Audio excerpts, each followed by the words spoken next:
그러면 다른 의뢰를 생략하고 바로 저희들 토론회 시작하겠습니다. 오늘 토론회는 김남근 의원, 김수현 의원, 박주민 의원, 박지혜 의원, 오기영 의원, 최기 의원, 최기상 의원이 함께 공동 주최하는 행사입니다. 워낙 긴급하게 이루어진 것이라 제가 휴일 동안에 서로 소통을 해서 좀 한상훈 교수님 그리고 이제 토론자로 하태훈 교수님, 한상희 교수님, 김정은 교수님, 김종필 교수님, 박찬훈 교수님, 서상권 변호사님 모셨습니다. 근데 그 중에서 일부 이제 토론자는 좀 시간 사정상 토론문만 좀 제출하는 걸로 이렇게 돼 있고요. 지금 한상훈 연대 법학대학원 교수님 참석하셨고, 그다음 하태훈 교수님 지금 이동 중이시고요. 그 김지한 교수님 참석하셨습니다. 그리고 서상권 변호사님 참석하셨습니다.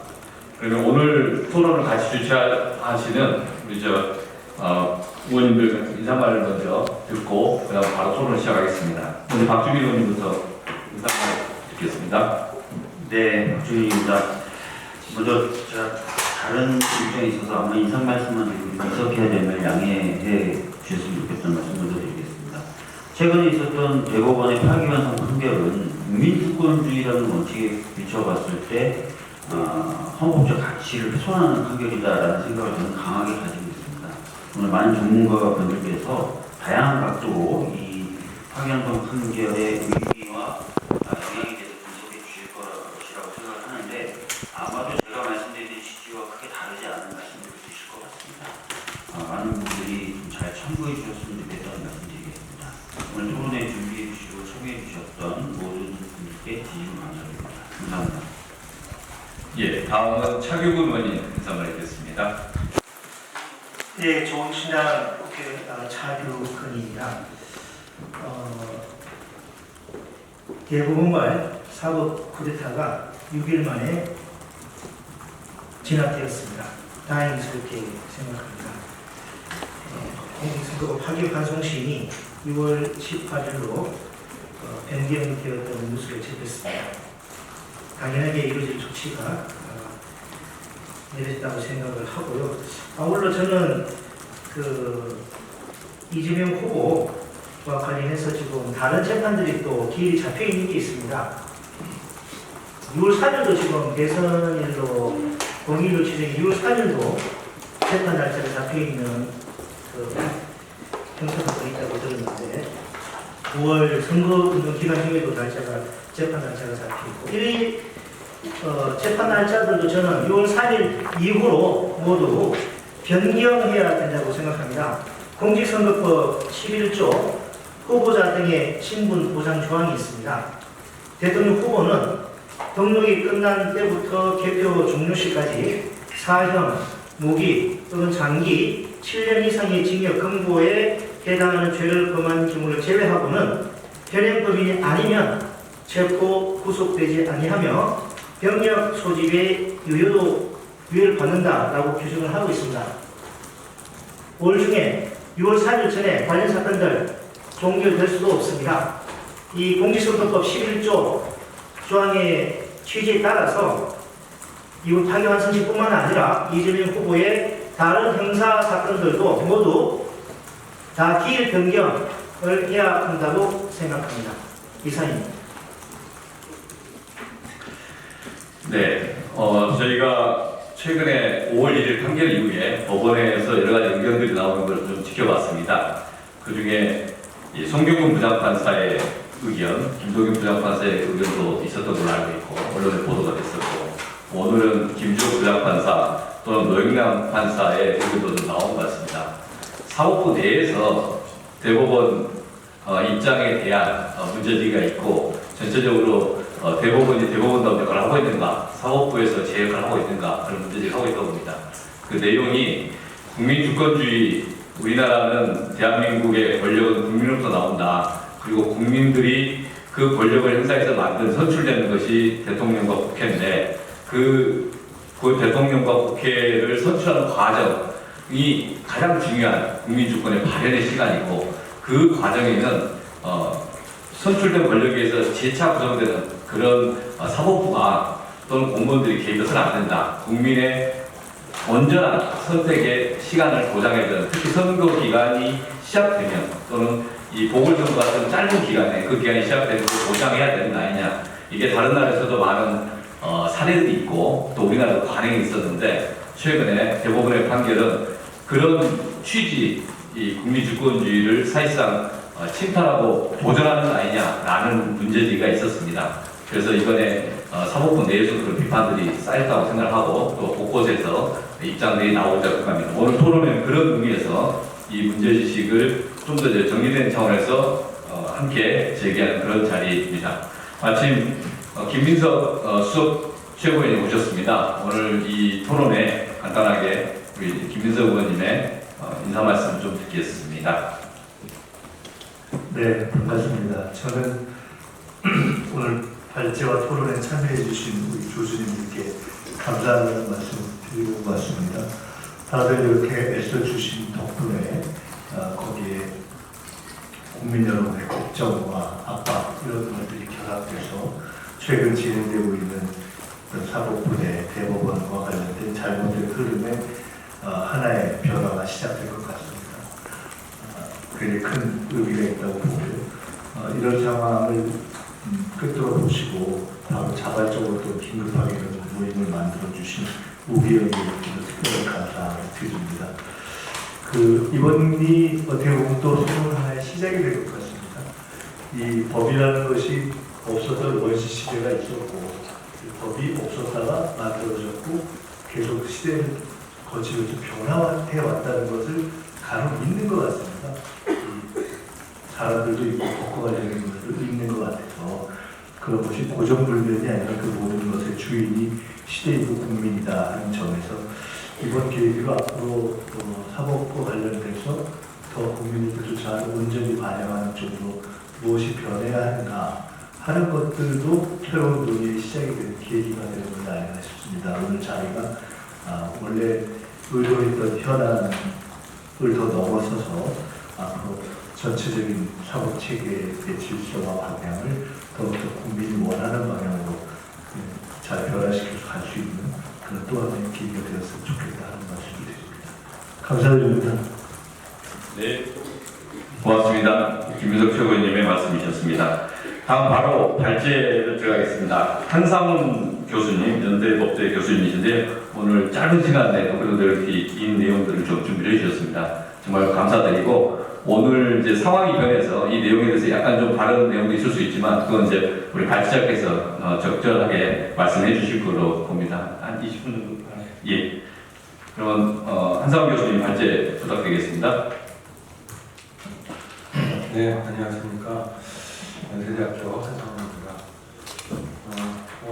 사실 제가 급하게 연락을 받고 이 이제 발제문을 작성할 때는 어떻게 표현할까 약간 비장한 심정이었다고 할까요? 정말 작년 12월 3일에 있었던 그 군사 쿠데타 상업적인 비상식적인 일이 발생하는가 이런 일종의 제가 사법 쿠데타라는 말에서도 공감을 했고요. 그래서 좀 약간은 좀 과도할 수도 있는 그런 표현도 좀 있기도 하고 그렇긴 했습니다. 근데 다행히도 오늘 오는 길에 공판기를 연기했다는 이제 속보를 접하고 한편으로는 참 안도의 마음을 갖게 되었습니다. 또 다른 한편으로는 한 내일쯤 연기했으면 더 좋지 않았을까 하는 그런 좀 썰렁한 생각들을 했습니다. 아무튼 약간 변화된 상황이 있기 때문에 거기에 맞춰서 20분에 좀 말씀을 드리고 약간은 긴장감은 좀 완화된 측면도 있긴 합니다만은 좀 전에 의원님들 말씀해 주셨습니다만은 이것이 어떤 사법 개혁이라든가 이런 기타 여러 입법적인 개선 내지는 개혁에 하나의 물꼬와 동력은 좀 유지될 필요가 있지 않는가 그런 생각도 좀 들기 때문에 그런 점도 같이 말씀드리고자 합니다. 이제 배포된 이제 1페이지에 나와 있는 내용은 아까 말씀드린 그런 내용입니다. 그리고 이제 그 5월 1일에 대법원 전원합의체 판결이 저도 굉장히 예상하지 못했던 충격적인 판결이었고 대부분의 법 전문가들도 이거는 뭐 상고 기각이면 모를까 파기환송을 이렇게 전원합의체 회부하고 며칠 만에 이렇게 한다는 건 불가능하다 이런 의견이 많았고 저도 같은 생각이었는데 예상치 못했던 그런 선고 내용이고 또 그 생중계로 저도 지켜봤습니다만은 약간 그 사실 왜곡도 사실은 좀 있는 그런 내용이었습니다. 그리고 이제 뭐 신속한 재판 이런 얘기들을 좀 했습니다만은 그것도 오히려 너무 조급한 조속적인 그런 판결이 아니었나 일단 그런 일반적인 견해에 동의를 하는 입장입니다.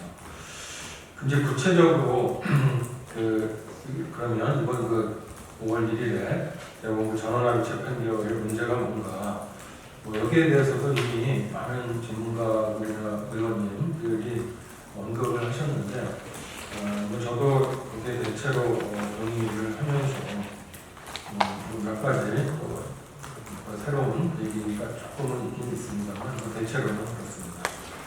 3페이지에 보면은 일단은 우리가 이제 민주주의, 또 이제 수구의 민주주의 아니겠습니까? 그리고 상권 분립도 있고 사법부의 결정도 물론 존중을 해야 되는 거는 원칙적으로 맞습니다. 그런데 중간에 나왔습니다만은 한 회사로 비유를 하자면 한 사장님이 아주 통나하고 브라운리한 결정을 해놓고 그런 부장님이 그 직원한테 이런 부장과 사장의 결정이니까 존중해달라. 그러면은 뭐라고 그럴까? 이런 권위주의, 이런 꼰대, 아무튼 이런 반응을 보이지 않을까 했습니다. 그래서 이번 대법원의 판결도 비판을 할 점에 대해서는 저는 비판을 해야 된다 이런 관점에서 접근을 했고요. 또 이 민주주의가 지금 이제 수비 민주주의, 딜리버러티브 마크스라고 해서 단순한 다수결, 형식적인 어떤 수에 의한 강압이 아니고 경청과 숙고에 의해서 결정을 해야 된다. 이것이 현대 민주주의의 요체가 아니겠습니까? 그런데 이런 대법원의 결정은 군사작전을 하듯이 너무나 빨리 진행이 있고요. 또 이제 신속한 원리라는 것을 강조를 합니다. 거기에 반대할 사람은 한 명도 없습니다. 지연된 정의는 정의가 아니다. 이것도 다 교과서에 나오는 지극히 타당한 말입니다. 근데 반대로 성급한 정의도 정의가 아닙니다. 그리고 더군다나 성급하게 숙고하지 않은 재판은 오히려 오판의 여지가 크고 그런 점에서 비판의 여지가 있습니다. 그래서 이 신속한 재판이라고 하는 한 측면만을 강조하는 것은 오류에 빠질 수가 있다. 공정한 재판과 실체적 진실의 하는 다른 측면을 우리가 균형을 잡고 가야 된다. 이런 말씀을 드리겠습니다. 그리고 특히나 지금 이제 대통령 선거가 불과 이제 한 달도 안 남았죠. 그래서 미국의 경우에도 트럼프에 대해서 유죄 판결이 심지어 있었는데도 이것을 연기한 그런 사례가 있어서 5페이지에 좀 언급을 했습니다. 하나만 더 추가하자면 633 원칙이라는 것을 저희가 매우 이제 강조를 하는데 이 원칙에 의해도 상고심은 6월 25일까지만 해도 됩니다. 근데 이것을 자그마치 한 50여일을 앞당겨서 졸속으로 한 것은 절차상으로 일단 봤을 때 민주적인 문제를 봤을 때도 문제가 있다 그런 입장입니다. 그 다음에 내용적으로도 실체 진실주의라는 것은 우리 형사 사건에서 아주 기본 목적이고 원칙입니다. 실체적 진실을 발견해야 하는데 그러면은 이것이 경험칙과 또 논리책에 위반되지는 않아야 됩니다. 근데 여기 보면은 우리 그 유죄 취지로 파기환송한 것은 크게 두 가지 사실이죠. 골프 발언이라고 하는 것과 소위 그다음에 이제 백현동 발언이라고 하는 각주 7과 각주 8에 이게 또 마침 그 유튜브에 찾아보니까 다 실제 당시에 대화 내용이 있습니다. 그래서 이것도 이제 제가 다 확인을 했는데 이 두 개가 지금 1심에서는 둘 다 유죄로 갔고 그다음에 2심에서는 둘 다 무죄로 가는 것은 잘 아실 겁니다. 근데 여기에서 그 대법원 그 다수 의견에 대한 보충 의견에서는 뭐라고 얘기를 하냐니까 이 발언의 허위인지는 1심 또는 2심의 판단 중 하나를 선택하는 문제다. 사실관계가 복잡하고 어려운 것도 아니다. 그러므로 우리 대법원은 시간이 오래 걸릴 일도 아니다. 이 정도면 충분한 시간이다. 이런 취지로 판결문에 나와 있습니다. 근데 요거는 이 부분은 아직까지는 다른 분이 이렇게 지적하지 않았던 것 같은데 말하자면 이분법적인 구조를 견제하고 있죠. 1심의 판단이 맞냐? 2심의 판단이 맞냐? 말하자면 사지선다도 아니고 지금 이지선다. 그런 의미입니다. 그래서 둘 중에 하나만 우리는 고르면 된다. 근데 이것을 논리학 책에 보시면은 이런 것은 이제 논리적 오류 중에 하나입니다. 말하자면 거짓 딜레마의 오류 또는 거짓 이분법의 오류라고 하는 그런 논리적인 오류의 하나로 교과서 논리학 교과서를 각주 구해서 인용을 했습니다만은 전형적인 오류 중에 하나입니다. 이건 뭐냐 하면은 실제로는 이분법이 아니라는 거죠. 마치 그 전쟁할 때 옛날에 부시나 트럼프가 너는 미국 편이냐 아니냐 우리 편이 아니면 우리의 친구가 아니면 우리의 적이다.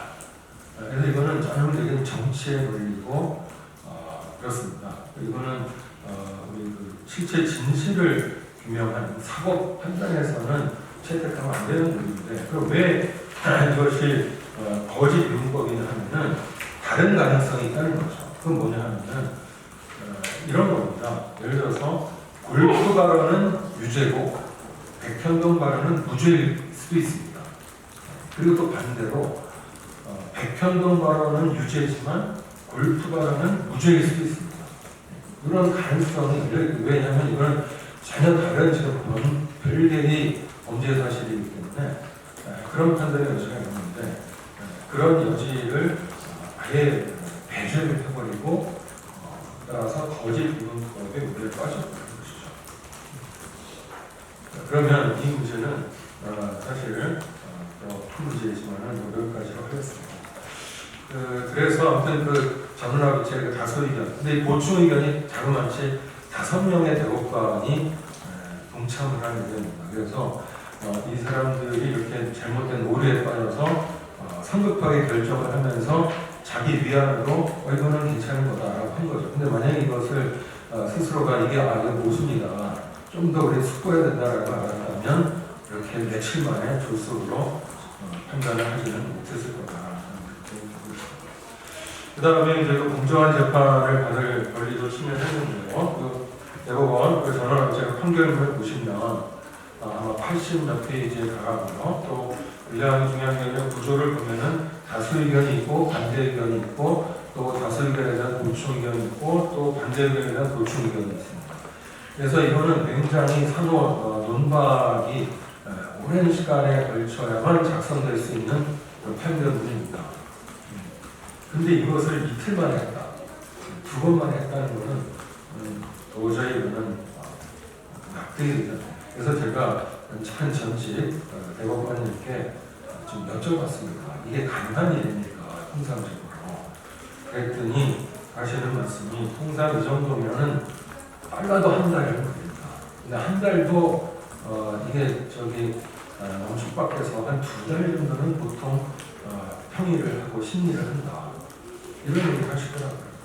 우리 제 얘기가 아니고 실제로 들은 얘기입니다. 그래서 근데 이것을 불과 평의 2번만에 했다는 것, 그거는 졸속이 아닐 수도 없고 그렇기 때문에 이런 편견이 대입되지 않을 수가 없다.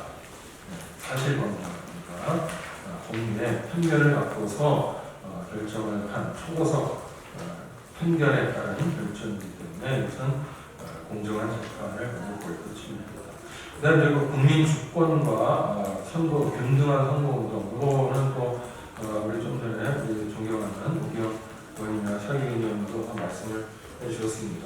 선거운동이 공정해야 되는데 지금 선거운동이 이미 진행되고 있죠. 예비 단계고 본격적으로는 이제 불과 내일 모레 5월 12일부터 이제 공식적인 선거운동이 시작인데 이런 식으로 재판에 기일을 잡아서 부른다는 것은 그래서 국민 주권에 대한 침해다.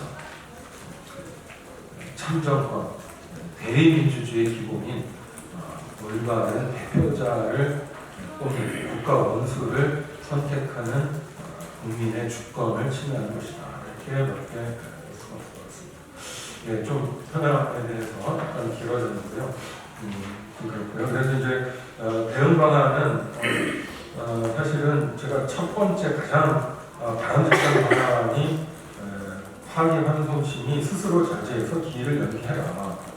이렇게 정말 간곡하게 좀 얘기를 했습니다. 그래서 가장 또 비유적으로 한 집에 가장이 흥분해갖고 지금 이렇게 비성적인 행동을 할 때는 그 자녀라도 정신을 차리고 가장을 좀 말려야지 이게 집안이 제대로 그래도 그나마 돌아가는데 여기에 자녀까지 흥분해갖고 하면 이 집안은 망한다. 이렇게 비유를 했습니다. 다행히도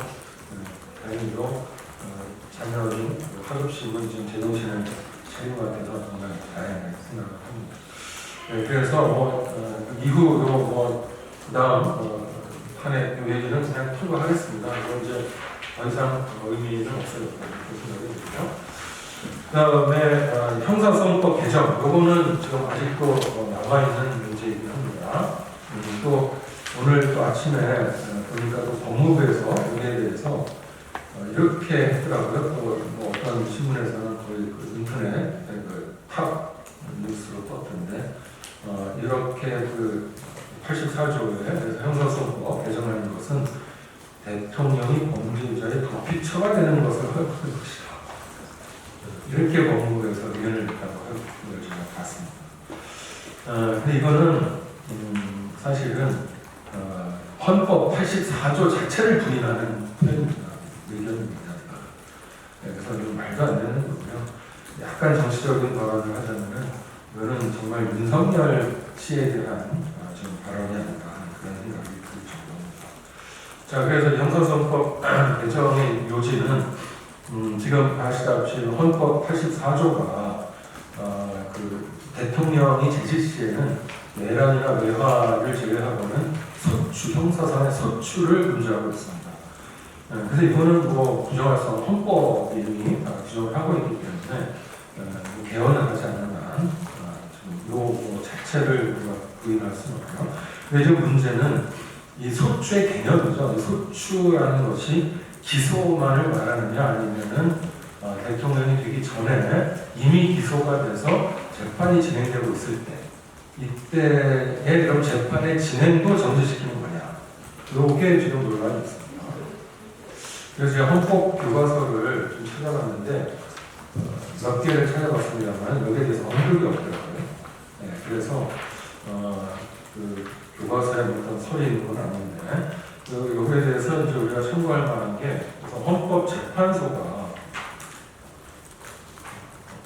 저기 인용한 것 같은데 헌법재판소가 14조 95년에 여기에 대해서 국가원수에 대해서는 대통령이나 특선 직책의 원활한 수행을 보장하고 그에 체면과 권위를 유지해야 될 필요가 있다. 그래서 이렇게 판단한 적이 있습니다. 그래서 이 말은 단순한 기소뿐만 아니라 기소는 형사 재판의 시작을 알리는 거죠. 그래서 그것뿐만이 아니고 실제 형사 재판이 진행될 때도 이러한 그 헌법재판소의 법리는 적용된다 이런 생각이 들어서 저는 이것을 재판의 진행도 정지돼야 된다는 그런 입장을 예전부터 견지를 하고 있습니다. 근데 여기에 대해서 또 논거로서 두 가지만 제가 말씀드리면, 하나는 형사소송법 246조에 보면은 각주 19인데요. 공소는 검사가 제기하여 수행한다라고 하면서 국가 소추주의 이렇게 타이틀을 가지고 있습니다. 이 소추를 그래서 공소는 제기하고 수행하는 것을 포함하는 것으로 형사소송법이 규정을 하고 있다. 이런 것도 참고할 수가 있겠습니다. 그리고 또 제가 하나만 더, 이거는 다른 분들이 얘기 안 하는 거니까 처음 제가 얘기하는 것 같아서 잠깐 말씀을 드리면, 형사소송법에 전격 기소, 기습 기소라는 게 있습니다. 그거는 뭐냐 하면은 원래는 여기 어디서 나온 얘기냐면 체포 구속적 부심을 하면서 나온 얘기를 합니다만, 뭐 자세한 얘기를 생략을 하고, 예를 들면 지금 이번 21대 대선에는 해당되지 않습니다만 다음번에 정상적인 또 대선이 있을 때 대통령에 당선되고 나서 취임할 때까지 보통 한 2달 정도의 여유 기간이 있습니다. 이때 이제 뭐 당선인 신분이 되죠. 그러면 어떤 한 정치검사가 이 대통령에 당선된 대통령 당선인을 급하게 조사를 해갖고 허위사실 공표죄라든가 뭐 이런 공직선거법으로 선거는 이미 끝났으니까 2달 동안 막 조사를 해갖고 취임하기 전에 기소를 해버립니다. 이러면 어떻게 될까요? 이러면 어떻게 되나요? 그러면은 이것은 현행법을 정말 이렇게 좁게 해석해버리면 취임하기 전에 기소가 된 거죠. 그러면 이 재판은 5년 내내 진행돼야 된다. 그런 논리적인 모순에 빠져버립니다. 그렇기 때문에 이런 기소 편의주와 검찰의 자의적 기소 수행의 그런 관점에서도 이것은 막아야 된다. 그렇다면 재판의 진행은 계속 정지되어 있는 것이 맞다. 그런 입장입니다. 그래서 찾아보니까 이용호 의원 등 이런 또 여러분이 5월 2일에 이미 개정안을 제출하셨는데 큰 문제가 없다고 보여집니다.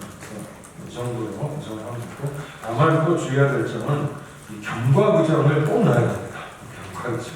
의원님들은 잘 아시겠습니다만, 그래서 경과 규정을 절대 빠뜨리면 안 되고 진행 중인 사건에도 적용될 수 있는 조치를 합니다. 공직선거법 시간이 많이 지나서요. 공직선거법은 그냥 간단하게만 말씀드리겠습니다. 이것도 많은 분들이 이 조항의 문제점에 대해서 지적을 하고 계시기 때문에 저도 동의를 하고요. 특히 제가 주목하는 것은 행위 부분하고 경력 부분입니다. 이건 굉장히 추상적이고, 물론 대법원이 판례를 통해서 선거 관련된 행위에 국한하고는 있습니다만은 그것은 불분명합니다. 그렇기 때문에 제가 생각하는 행위를 삭제하고 또 경력 등도 차지해. 이 경력 등도 보시면은 대법원이 굉장히 넓게 해석하고 있어요. 학력 이런 것뿐만이 아니고 여기도 또 행위까지도 포함될 수 있는 식으로 지금 넓게 보고 있기 때문에 이것도 아주 정말 객관적으로 확인할 수 있는 그런 것으로 국한을 하는 법 개정이 필요하다는 생각이 듭니다. 그 다음에 또 하나, 이것도 지금까지는 제가 이런 얘기는 하지 않으셔서 제가 처음으로 이런 얘기를 하는 것 같은데요. 이게 허위사실 공표죄를 포함한 공직선거법 규정이 대통령 선거와 관련되는 근본적이고 구조적인 불평등의 문제를 갖고 있습니다. 불평등과 불공정의 문제. 어떤 측면이냐면은 대통령의 당선이 되버리면 불소추 특권이 있죠. 헌법 84조에 그런 불소추 특권이 있기 때문에 5년 동안은 이 공직선거법에 의해서 기소가 되잖아요. 그러니까 5년 동안 완전히 자유로운 신분이 됩니다. 이에 대해서 낙선자의 경우에는 바로 수사에 들어갑니다.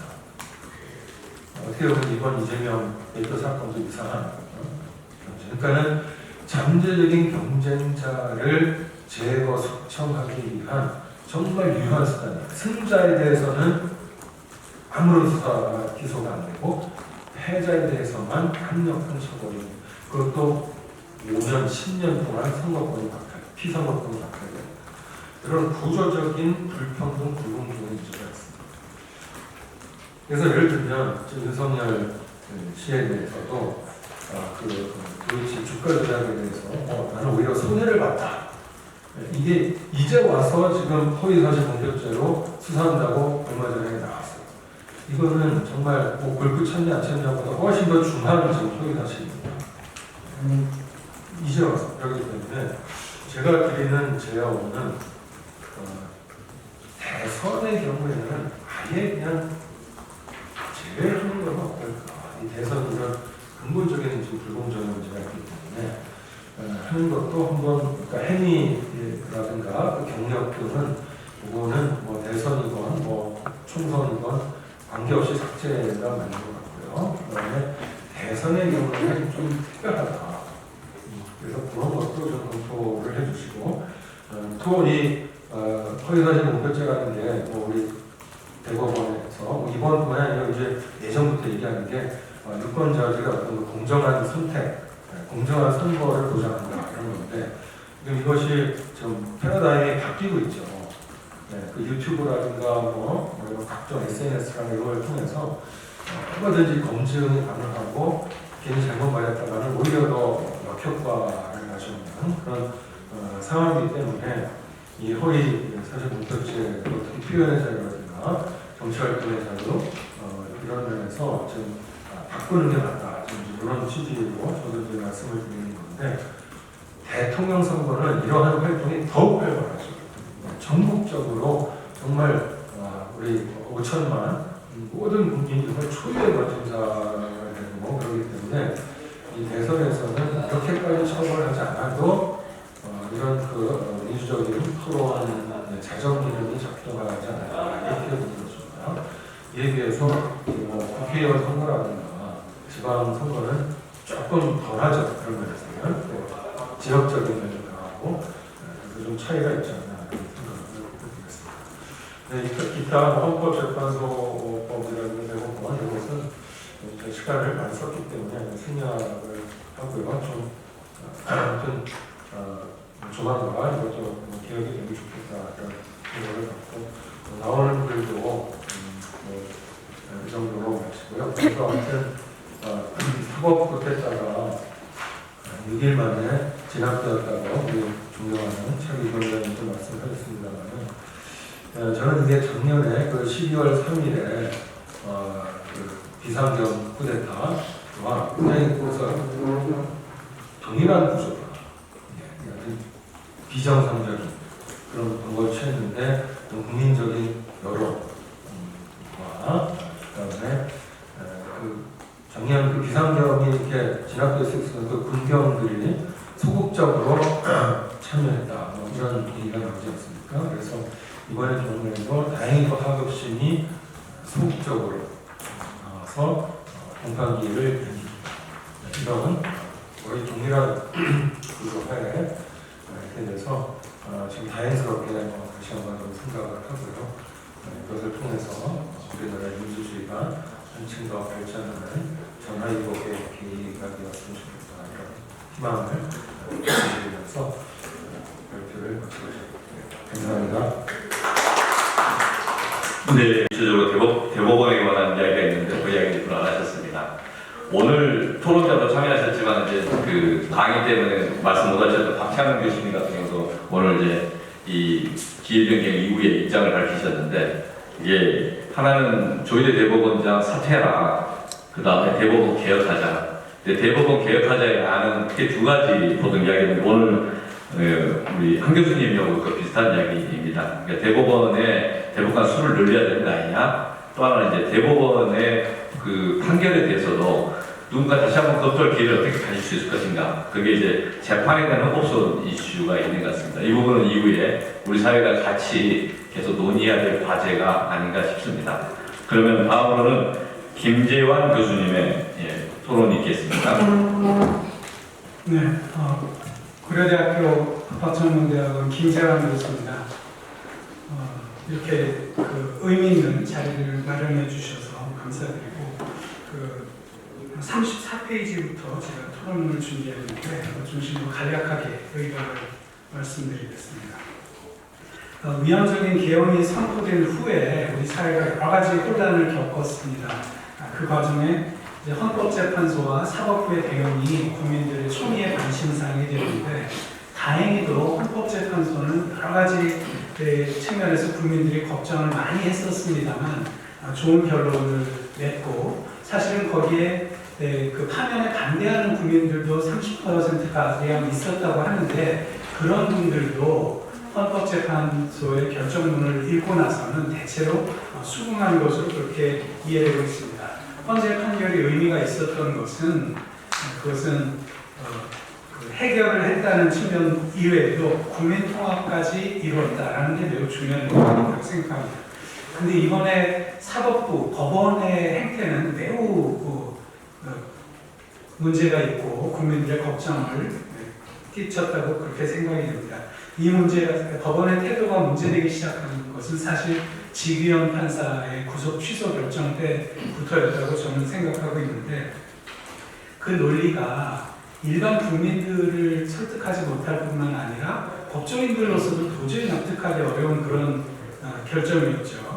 여기서 제가 이제 학교에서는 민법과 법조윤리를 담당하고 있는데 민법에서 이 역법적 계산, 날짜로 계산하는 것과 시간으로 계산하는 것 이것은 법과대학 1학년 때 배우는 아주 기초 중에 기초입니다. 이거를 부장판사가 마음대로 법 개정도 없이 마음대로 적용한다는 것은 있을 수 없는 일이어서 이거는 고의성이 충분히 인정되는 그런 사건이었는데 또 충격을 받은 것은 이 문제에 대해서 아무리 잘못된 판결도 불복 절차가 없으면 소용이 없구나라는 걸 모든 국민이 알게 된 것입니다.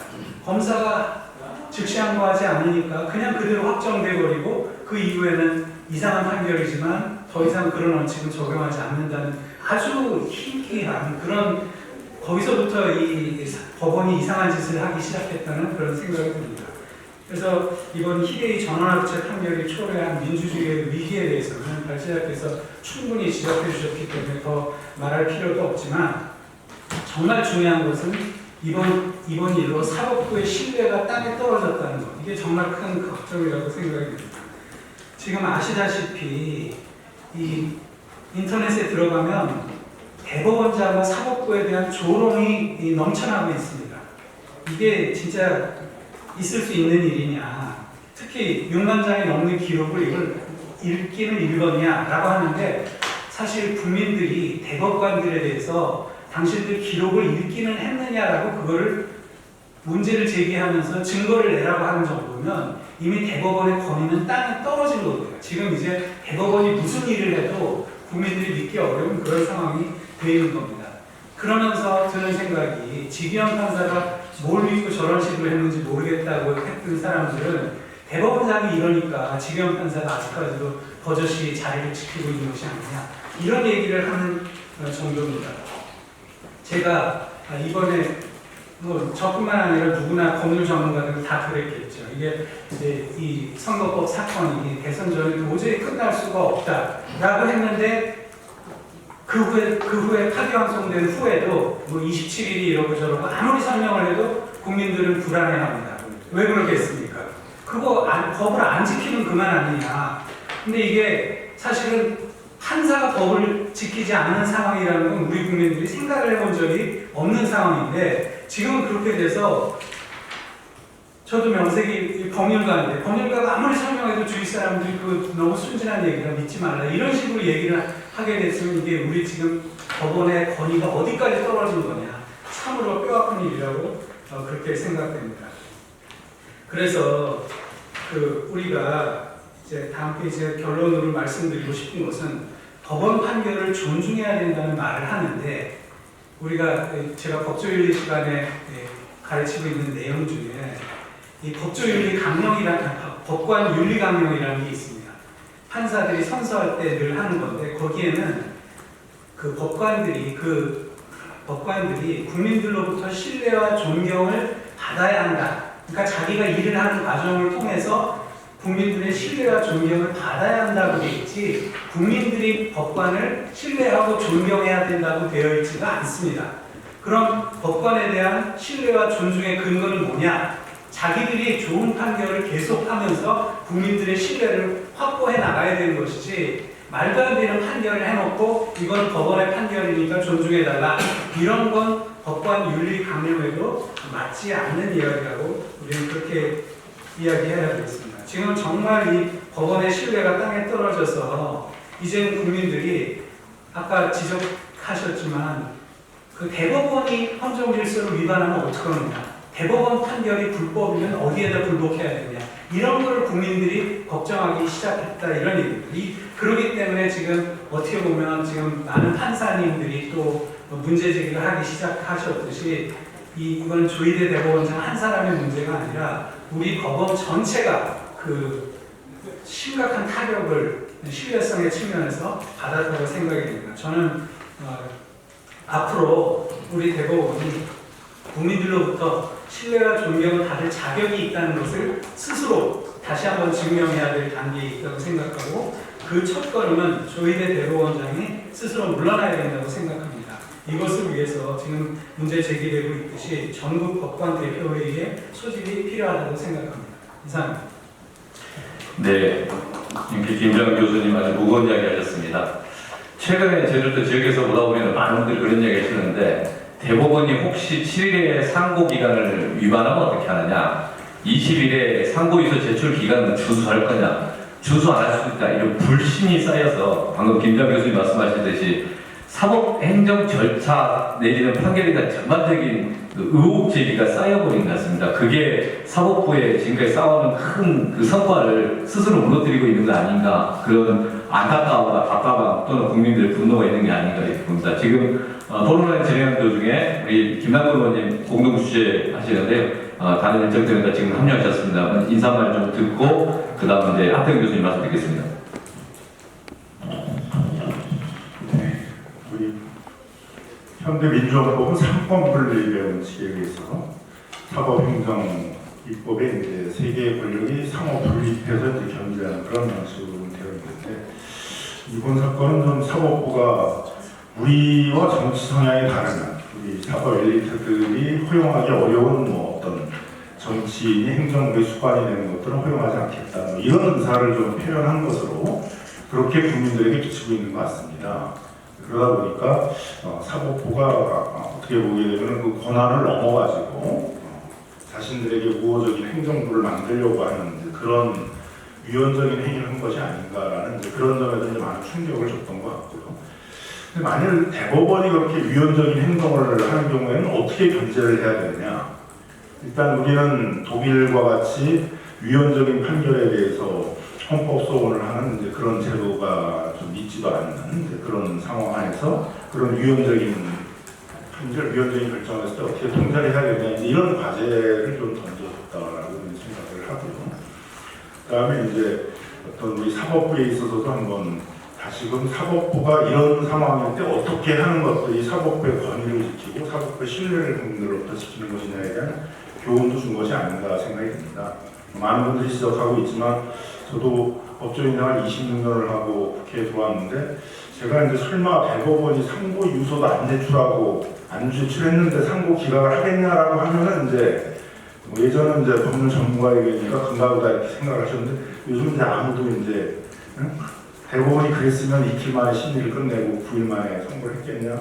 선거운동 기간에 그렇게 긴급하게 그 재판을 진행을 하면서 5월달 내에 판결을 해가지고 후보자가 박탈하려고 부리하게 재판 진행을 하겠냐 이런 얘기를 듣게 되니까 이제 우리 그 전문가들이나 입법부 구성원들이나 아니면 우리 국민들이 사법부의 어떤 그런 행동에 대해서 적어도 사법부는 그런 소송법에 있어서의 법적 절차나 이런 것들을 지켜가면서 한다라는 거에 대한 신뢰마저 깨진 것이 아닌가 그렇게 생각이 들어서 법원이 신뢰를 확보하는 그런 것들이 좀 중요하다고 생각이 들고요. 아마 사법부에 있어서의 중요한 윤리는 절제가 아닌가 그렇게 생각이 됩니다. 이런 그 선거운동 기간에는 그런 점 때문에 이제 후보에 대해서는 현행범이 아니면 체포도 하지 못하고 이렇게 하고 있는데 그런데 당연히 그 이 공판 절차에 있어서도 후보에 대해서는 가급적이면 선거운동기간에는 이제 재판을 더더욱이 뭐 판결을 해가지고 국민들에게 영향을 미치려는 행위를 해서는 안 된다라는 것들이 이제 우리 그 사법 윤리의 이런 정신인 것 같은데, 그런 것들을 좀 우리 사법 엘리트들이 잠시 잊고 우리가 나서가지고 이제 뭐 세상을 정리해야 되는 거 아니냐, 이런 식의 오만을 한 건 아닌가, 그런 점에서도 한번 좀 성찰이 필요한 것이 아닌가 이렇게 생각이 듭니다. 아무튼 결국은 그래도 우리 사회가 참 발전된 사회라는 건 마지막 순간에 또 다 자기 자율性다 돌아와가지고 선거운동 기간에 사법과 절제를 하고 국민들의 선택에 맡기고 이렇게 했다는 것들은 뭐 최종적으로 잘 마무리된 것이 아닌가라는 생각이 드는데, 여기서 제기됐던 문제들에 대해서는 이후에 입법적으로 좀 보완하는 것들은 추진해야 되지 않을까 생각합니다. 감사합니다. 네, 고맙습니다. 김남국 의원님 이 행사 주말에도 계속 준비하시면서 함께 많은 의견 좀 챙겨주셨습니다. 저희가 그 토론자 중에서는 못 오셨지만 또 한 분 좀 잠깐 소개만 좀 드리겠습니다. 결론만. 한상희 교수님 발제문이 있는데요. 그 제일 마지막 페이지에 그 이분이 좀 제도적인 대안을 제시한 게 있습니다. 전반적으로 법적 카르텔을 지적을 하면서 법원의 순혈주의를 깨자 이런 지적을 하나 주셨고, 제왕적 대법원장 체제를 협파해야 되는 거 아니냐, 사법행정위원회로 도입하자. 다음 대법관을 포함한 법관의 대법적 지원이 필요하다. 적어도 2배 이상 대법관 지원. 다음 세 번째는 재판에 따른 법소원 허용, 그리고 판결문의 전면적 공개가 필요하다. 그래야만이 사법의 정치를 막고 제대로 운영될 수 있는 거 아니냐, 이런 문제식을 주셨습니다. 다음 방금 오셨습니다. 연세대학 고려대학교 법전 하태훈 명예교수님 토론 청해 네, 반갑습니다. 대한민국 정말 다이내믹한데 한상훈 교수님도 굉장히 액티브하고 다이나믹하신 것 같습니다. 아마 발제 부탁을 뭐 일주일도 안 돼서 부탁을 드렸을 것 같은데 금방 써내서 토론문 얘기는 없었는데 발제문이 있으니까 토론문까지 또 제출하라고 해서 저도 그냥 급히 제출했는데 많은 부분 무용지물, 아직 무용지물은 아니지만 그래도 조금은 의미는 이제 퇴색됐다고 되어지고요. 김주환 교수님 제목이 참 좋습니다. 희대의 전원학 재판이요. 조희대인지 아니면 희대인지는 잘 모르겠습니다. 졸속 재판이라고 하는 거 여러분들이 아마 지적을 하셨을 것 같은데, 내용에 보면 뭐 그런 것들이 막 있습니다. 내용을 잘 숙지하고 판단했다든지, 치열한 토론을 거쳤다든지, 아니면 달력상 날짜의 총량만이 충실한 심리를 반영하는 것은 아닌다든지, 이게 대부분 판결문인지 모를 정도의 그런 것들이, 물론 이제 아마 반대 의견에서 지적을 했기 때문에 그걸 방어하기 위해서 그렇게 했는지 모르지만, 어쨌든 그때 졸속을 간주하는 것이 아닐까 싶기도 하고, 그 다음에 또 하나는 대법원 2부가 정읍시장 판결을 했는데, 그때 재판을 소부에 있었던 분 두 분이 있는데, 두 분은 다수 의견적으로 갔더라고요. 그래서 제가 보기에는 비슷한 것 같은데, 그래서 아마 소부의 2부로 갔다가 곧바로 전원방치로 회부한 것 아닐까 하는 의심이 들 정도입니다. 여러 가지 그 대안들을 제시해 주셨는데, 국민을 설득하는 방안 중에서는 조금 아까 같은 그런 경우 대법원을 통제하는 방법 중에 아주 제한적으로 절차적 기본권을 침해했을 때는 뭐 기본권에 관한 거니까 헌재가 판단을 해줘야 되는 것 아닐까라고 해서 독일 사법 시스템을 좀 참고를 해서 절차적 기본권, 예컨대 충실한 신문을 받을 권리라든지 아니면 변론의 기회가 주어지지 않았다든지 뭐 이런 경우, 내용적으로는 할 수 없을 것 같고, 그런 아주 제한적인 경우에 한해서는 헌법소원 제도를 재판헌법소원 제도를 도입하는 것이 어떨까라고 하는 것이고, 사법부에 경고 메시지를 보내는 방안도 제가 몇 가지 했는데 이제 그거는 조금 해소가 된 것 같고요. 발제문에 없는 84조 해석과 관련해서 굉장히 논란이 많은데, 제가 본 바로는 헌법에 소출하는 용어가 세 군데 나옵니다. 한 군데는 13조에 국민은 행위시 법률에 의해서 범죄를 구성하지 않은 행위로 소추되지 아니하는 이렇게 되어 있고, 그 다음에 65조에 탄핵과 관련한 거죠. 국회는 탄핵의 소추를 의결한다 이렇게 되어 있고, 84조에 내란 외환의 죄를 범한 경우를 제외하고는 제주의 형사상의 소추 이렇게 되어 있습니다. 이 세 가지를 잘 보고 해석을 해야 되는데, 많은 분들이 사전적 의미를 굉장히 얘기해가지고 공소 제기는 못한다 이렇게, 이미 재판이 진행되면 그건 해도 된다 이렇게 해석하는데 그건 정말 잘못된 겁니다. 왜냐하면 사전적 의미가 공소를 제기하는 일 이렇게 되어 있고, 그 다음에 고급 공무원이 직무를 할 때 헌법이나 법률을 위반했을 경우 국가의 탄핵을 결의하는 것, 이런 걸로 정의가 되어 있는데, 그렇다고 하면 우리가 탄핵의 소추를 한다, 이거는 동학 반복입니다. 소추 자체가 탄핵하는 거라고 되어 있으니까. 그 다음에 이거를 공소 제기로 한정하면 민사상 소추라는 말도 우리가 쓰고 있고, 행정법상의 소추 뭐 이런 것도 다 쓰고 있는데, 이건 못 쓰는 겁니다. 공소제기 자체가, 소추 자체가 공소제기를 하는 것 이렇게 해석을 하면, 그 다음에 13조의 소위 죄형법정주에 관한 거죠.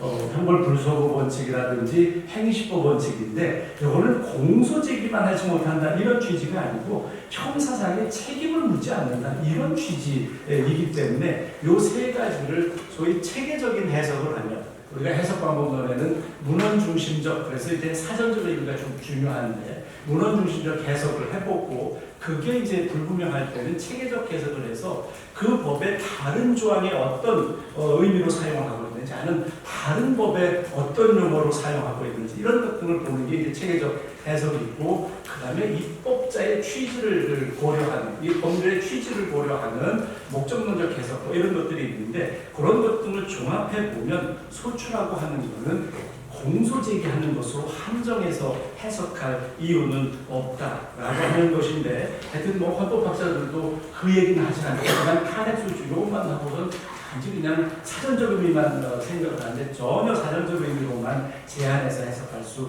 없는 것이고, 그렇게 해석하면 대통령의 특권인데 대통령의 특권이 축소 해석이 돼서 굉장히 불리하게 되는 것이고, 입법자가 입법 당시에 48년 재헌 국회에서도 이 규정이 들어가 있는데, 그때 우리나라 형사소송법에 의용 형사소송법, 이제 일본 형사소송법을 쓰고 있었는데, 형사소송법에 보면 공소라는 말이 있습니다. 그러니까 여기에 공소로 한정한다면 공소를 제기하지 못한다든지 이렇게 용어를 썼어야 될 것 같은데, 입법자가 소추라고 썼다고 하면 다른 뜻이 있었을 것이다 라고 하는 거죠. 그러니까 조금 소를 제기해가지고 책임을 묻는 전 과정, 우리가 탄핵소추 의결을 한다고 해서 거기로 끝나는 게 아니고 국회가 탄핵심판 절차에 천무인으로 참여를 합니다. 그 전차를 우리가 탄핵소추라고 얘기를 하지, 그냥 헌법재판소에 청구하는 것 요걸로 제한하는 것은 아니다라고 해서 그렇게 해석하는 것이 맞는데, 타당한데 뭐 요즘 예측이 잘 안 되니까 이거를 분명하게 하려면 하여튼 형사재판을 정지한다든지 아니면 하는 것으로 그렇게 법 개정을 추진하는 것이 좋을 것 같다라고 하는 것이고, 마지막으로 공선법의 허위사실 공표죄에 사실 문제가 많은 것이고 해서, 이거는 향후 유권자의 그 의사표현의 자유도 제한할 뿐만 아니라 후보자의 자유도 제한하기 때문에 이걸 폐지하는 것이 맞는 것이다. 그랬더니 이제 많은 사람들이 가짜 뉴스가 유행하면 어떡하냐라고 하는 건데, 가짜 뉴스가 있다고 하더라도 언론 매체들도 굉장히 다양하고 개인들이 SNS 등을 활용하고 해서 서로 공방이 주어질 수 있습니다. 그 공방 과정 속에서 유권자들이 판단을 하는 것으로 내버려두는 것이 맞다. 저는 이렇게 생각하고, 혹 그게 폐지하는 것이 두렵다면, 그런 문제가 있다 그러면 허위 공표 사실 대상을 굉장히 축소하고, 그 다음에 법정형을 굉장히 낮추어서 법 개정하는 것, 이런 것도 한번 생각해 볼 필요가 있다, 이렇게 말씀을 드리고 토론을 마치겠습니다. 고맙습니다. 네, 고맙습니다.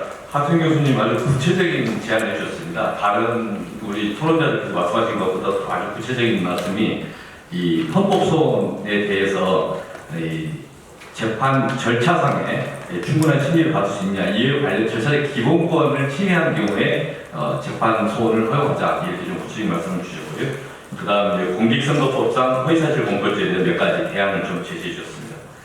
다음 지금까지 기다리셨습니다. 우리 수랑국 변호사님, 예, 토론 듣겠습니다. 예, 이런 좋은 자리 마련해주셔서 너무 감사드립니다. 동범인 다산의 서상범 변호사라고 합니다. 너무 발제도 굉장히 포괄적으로 심도 있게 너무 잘해주셨고, 또 토론이나 또 국회의원님의 또 그 코멘트 이런 것들이 너무나도 잘 돼 있어서 사실 제가 추가적으로 드릴 말씀이 크게 많지는 않은 것 같은데, 저는 예컨대 조희대 대법원장이 지금은 가능성이 좀 떨어지긴 했습니다만 탄핵 소추가 됐을 때 헌재에서 어떤 결정을 할 것인가라는 걸 고민을 해봤습니다. 그런데 지금 다수견하고 반대 의견의 차이는 결국 이제 다의적으로 해석될 수 있는 발언 또는 의견과 사실이 혼재되어 있는 발언에 대해서는 유권자가 판단할 수 있도록 권한을 유권자가 줘야 된다라는 기본적인 그런 반대 의견의 논리, 기본적인 논리 하에서 다수 의견은 이것이 명확하게 허위 사실에 해당한다고 좀 해석을 하고, 반대 의견은 이거는 1심, 2심이 갈린 거에서 보듯이 굉장히 좀 다의적으로 해석이 가능한 부분이다라고 하는 부분인데요. 근데 그럼 둘 중에 어느 것이 더 타당하냐, 이제 여기에 대해 이것에 의해서 아마 조금 결론이 달라지지 않을까 생각이 드는데, 그런데 저는 이제 보다 보면 반대 의견에서 두 가지 법리를 이렇게 명명을 하셨는데, 의미확정 추가 법리하고 후보자 발언 제한 법리라는 걸 했습니다. 근데 의미확정 추가 법리는 1년의 발언이 있을 때 그것을 이렇게 분절하거나 하면 안 된다는데, 근데 이거 기존에 있던 법리를 그냥 그렇게 하신 건데, 다수 의견에서 이것이 허위라는 것을 입증하기 위해서는 이것만 가지고 그렇기 때문에 후보자 발언 제한 법리라는 것을 새로 같이 들었습니다. 뭐냐면 유권자가 발언하는 것보다 후보자 발언은 워낙 영향력이 크기 때문에 더욱더 엄격하게 조금 판단을 해야 되는 이런 취지고요. 이거는 그동안 공직선거법 허위사실 공표죄에 있어서 한 10여 년간 이어온 대법원 판례 사실은 정면으로 좀 역행하는 그런 법리입니다. 가만 생각해보면 이런 법리를 왜 가지고 들어올 수밖에 없었을까? 그거는 이제 특정 후보자에 대한 뭔가 반대를 하기 위한 논리를 하기 위해서는 여러 가지 해석 가능성이 있는 골프 발언이라든지 백현동 발언에 대해서 이 후보자이기 때문에 더 엄격하게 해야 된다는 것을 할 수밖에 없었지 않나 생각이 듭니다. 그렇다면 저희가 굉장히 좀 심의가 졸속으로 됐다든지 너무 단기간에 이루어졌다든지 하는 부수적인 정황상을 제외하더라도 이런 법리를 굉장히 사실 시대에도 맞지 않고 여러 가지 법리, 현대 법리나 세계 추세에도 맞지 않는 이런 법리를 들고 들어올 수밖에 없었던 것은 그게 의도적이든 무의식적인 간에 어떤 특정 후보자에 대한 반대하는 어떤 그런 좀 의도가 있지 않는가라는 생각이 들고, 그렇다고 한다면은 이것은 권한을 남용한 것으로 판단할 수 있지 않을까 그런 생각이 듭니다. 그래서 결과적으로 만약에 다의적으로 해석할 수 있는 문구에 대해서 법원이 무리하게 공소사실에 입각한 해석만을 한다 그러면 그거는 결과적으로 유권자가 판단해야 될 민주주의 영역에 법치주의라는 명목으로 법원이 관여를 해서 정치적 중립에 반해서 정치에 관여하는 그런 행위가 되기 때문에 중대한 헌법 위반이 될 수 있고 또 중대한 월권의 또 법률 위반이 될 수 있다. 그렇다면 탄핵사유도 될 수 있지 않겠는가라는 생각이 들고, 특히 오늘 최근에 여러 법원 내부에 법관 분들께서도 그런 의견들을 주셨다는 것은 그게 그냥 어떤 일방적인 생각이보다는 조금 보편적인 생각이 아니겠느냐는 생각이 들고, 더군다나 또 오늘 서울고등법원 하동시법원에서 원래 5월 15일로 잡혔던 재판 6월 18일로 연기했다는 것도 결국은 그런 여러 가지 우려나 그런 기본적인 판단을 좀 전제로 한 거 아니겠냐는 생각이 들었습니다. 그래서 말씀드린 것처럼 저희가 법률적인 이론을 보면은 사실 판단은 법원의 전속적인 영역으로 보고, 그래서 그 사실에 기초해서 권리를 확정하는 것을 법원의 영역으로 국회나 행정부나 또는 이런 유권자의 역할은 또 가치나 또는 어떤 그 결정 권한을 갖는 것이라고 이렇게 표현을 하고 있습니다. 그래서 예컨대 뭐 재량권을 행사할 때 사실 판단은 법원이, 결정은 정부가 이런 식으로 돼 있는데 결국은 지금 법치주의와 민주주의가 상충을 하는 그런 면에서 그 권한을 남용해서 결국은 민주주의의 영역을 침해한 것이 아니겠냐는 생각이 들고 그런데 이것이 저희가 어떤 제도 개선, 헌법재판소법이라든지 이런 제도 개선을 통한 것도 당연히 심도 있게 논의를 해야 되겠지만 놀랍게도 저희가 지난번 계엄 사태와 더불어서 이번 사법 사태에 있어서도 결국은 국민이 민주주의의 영역에서 국민의 여론과 또 여러 가지 상식이 그다음 민주주의에 대한 이 역사적 경험 같은 것들이 결국은 그것을 순리대로 풀어내는 굉장히 우리로서는 두 번에 걸친 놀라운 경험을 하게 됐다는 생각이 듭니다. 네, 고맙습니다. 대부분 짧은 시간 내에 저희가 토론을 이제 준비하고 있기 때문에 우리 이제 토론자 또 발제자들께 준비하시기 참 만만치 않으셨을 겁니다. 또 짧은 시간에 해주셔서 고맙습니다. 오늘 토론자 중에서 제가 인용 안 하는 분이 한 분이 계신데 김종철 연대 교수님이십니다. 민주공화국 헌법에 도전하는 대법원의 모방과 헌법적 개정안 여러 가지로 쭉 말씀을 해주셨고 그 내용에 대해서 지금 다른 토론자들께서 말씀해 줄 중복된 부분이 많아서 별도 추가 소개하는 게 적절하다 싶습니다. 결론 부분에서 이야기하시는 내용만 간단히 소개하면 김종철 교수님도 여전히 이번 조희대 대법원의 판결로 인해서 민주공화제에 대한 중요한 고비에 직면했다 이런 지적을 좀 하시고 특히 지규현 판사의 그 구속 취소 판결, 그 다음에 이번에 이런 판결로 인해서 사법 불신이 너무 확산되고 있어서 그게 문제가 크다 이런 지적을 한 번 더 해주셨다는 말씀을 좀 드립니다. 지금까지 여러 분들께서 논의를 좀 해주셨는데 정책적 제안이나 특히 그 입법적 제안도 있었는데 특별히 오늘 보니까 토론자들께서 준비해 오신 거, 발제자들께서 준비해 오신 게 주로 탄핵을 어떻게 할 것인가, 탄핵에 관련된 절차는 어디까지 할 거냐, 또는 어떤 걸 고려할 거냐 이런 부분들도 고민을 하셨을 텐데 오늘은 이제 이 상황이 변경이 돼서 그 이야기를 안 하셨다는 말씀을 좀 다시 한번 드립니다. 오늘 지금까지 토론 쭉 나오셨던 부분에서 우리 발제자께서나 또 우리 토론자에게 코멘트 하실 게 있으면 발제자님 따로 하시면 네. 따로 추가적으로 예. 그동안 이제 정치가 불신이 심하다 보니까 이제 정치적으로 타협을 하거나 정치적으로 결정을 해야 될 부분들 많은 부분들을 사법부에 맡기는 형태로 법 체계가 많이 되어 있는데 그게 과연 바람직한 것이냐에 대해서는 일단 이제 많은 회의가 있었던 건 사실인 것 같습니다. 세계 어느 나라에도 이렇게 많은 그 정치적인 것에 대해서 법원이 판단을 해서 뭐 국민이 선택한 것들을 당선교육까지 만들도록 하는 이런 법제들은 있는 것 같지가 않고 그래서 이런 많은 권한들을 사법부에 부여를 하다 보니까 오히려 거꾸로 이제 사법부도 정치화돼서 사법부도 정치하는 법안을 끼어들게 되는 이런 부작용도 나타나는 것들을 봤기 때문에 차기 정부에서는 우리 그 21대 국회에서는 좀 이런 그 정치 사법화, 과잉 사법화로 만들어져 있는 공직선거법이라든가 좀 많은 부분들을 한번 좀 정리하는 그런 작업들을 좀 해야 될 때에 이제 온 것이 아닌가 생각이 들어서 그런 이제 과잉 사법화의 법제를 좀 정리하는 작업이 해야겠다 생각하고 있습니다. 허위사실 공표죄 같은 경우도 허위사실에 대해서는 전 세계적으로 보면 가짜뉴스, 그 다음에 허위 조작 정보, 그 다음에 헤이트 스피치 경우에 있어서는 뭐 플랫폼에 삭제 의무를 부과하도록 한다든가 아니면 행정적으로 조치하도록 한다든가 이런 방식들을 하고 있고 그 일반적인 가짜뉴스에 대해서는 이제 언론의 자유시장에서 상호 비판과 견제를 통해서 해결하도록 하고 있는데 이 문제도 좀 체계적으로 나눠서 해야 되지 않을까. 허위사실 공표죄 같은 경우들은 세계적인 예를 보더라도 굉장히 형사처벌까지 하는 것들은 과잉법이 아닌가 생각이 들고 이참에 한번 좀 정비를 해야 되지 않을까 이렇게 생각이 들었습니다.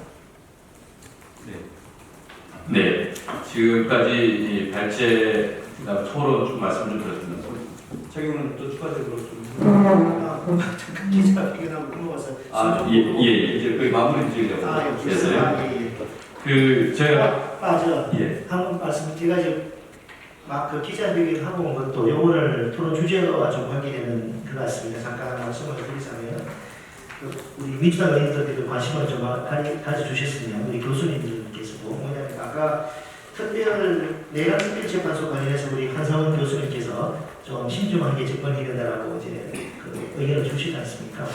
그 관련해서 이제 내란 특별재판소가 필요하다라고 이제 제기 배경이 저는 그렇게 생각합니다. 이게 지금 윤석열 같은 경우도 1회 공판기일은 전면 비공개, 2회 공판기일은 재판 시작 단계만 공개하고 또 비공개. 물론 이제 뭐 기자분들이나 방청객들은 이 방청해서 듣고 있긴 하죠. 근데 또 내란 종사자들 몇 명은 방청까지 완전히 금지돼가지고 지금 사회 연소 완전히 밀실 비공개 재판으로 진행되고 있습니다. 저는 이 내란 재판이 이렇게 비공개 되는 것이 맞는가라는 좀 문제의식이 있어서 지난달부터 내란 재판 중계방송법을 제가 검토를 했고요. 오늘 발의를 했고 좀 전에 그 기자회견을 하고 왔습니다.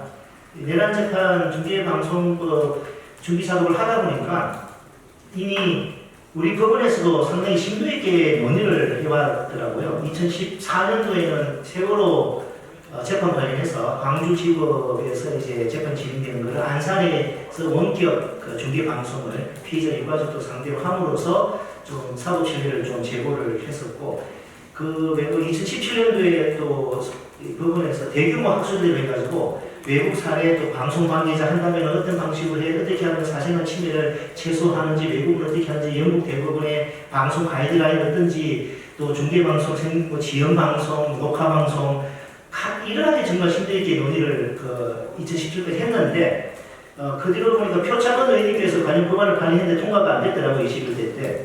근데 뭐 제가 표창원 의원님 법안을 참조를 하되 이번에 그 전문가들이 이제 이 가치가 충돌하는 거기 때문에 예, 그래서 그런 뭐 내란 재판 중계방송법이 좀 통과가 되면 이 내란 재판에 대해서 우리가 가지고 있는 답답함, 문제점들이 그래도 일정 부분 해소가 될 수 있지 않을까 생각합니다. 이거 민주당 의원님께서도 적극 좀 관심을 가져주시고 교수님들께서도 관심 가지고 감사하겠습니다.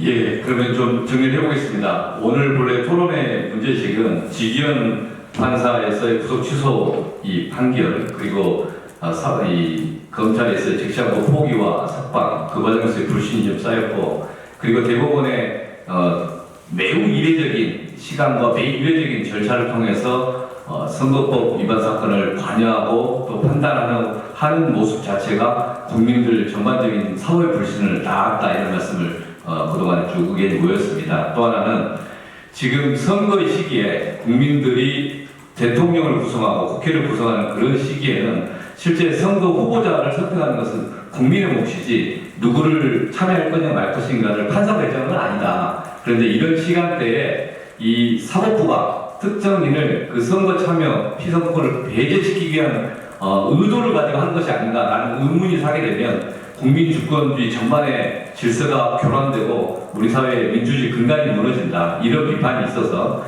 저도 선거 기간에는 모든 형사사건의 후보에 관한 것은 일단 멈추고 자제할 필요가 있는 거 아닌가, 이런 비판들이 그동안 쌓여왔고 오늘 토론도 그런 목적에서 진행된 것입니다. 다만 이번에 오늘 그런 기일 변경이 됐기 때문에 다행히 이 정도로 정리가 되지만 이후에도 이런 것과 관련된 의혹을 사는 부분에 대해서는 여전히 사회적인 국민들의 비판과 또는 다른 행동들이 있을 수밖에 없을 것 같다, 이렇게 봅니다. 오늘 이 짧은 시간에 토론에 발제 준비해 주시고 토론에 함께해 주신 교수님들 고맙습니다. 오늘 공동 주최해 주시고 함께해 심리도 준비해 주신 모두 고맙습니다. 이상 마치겠습니다.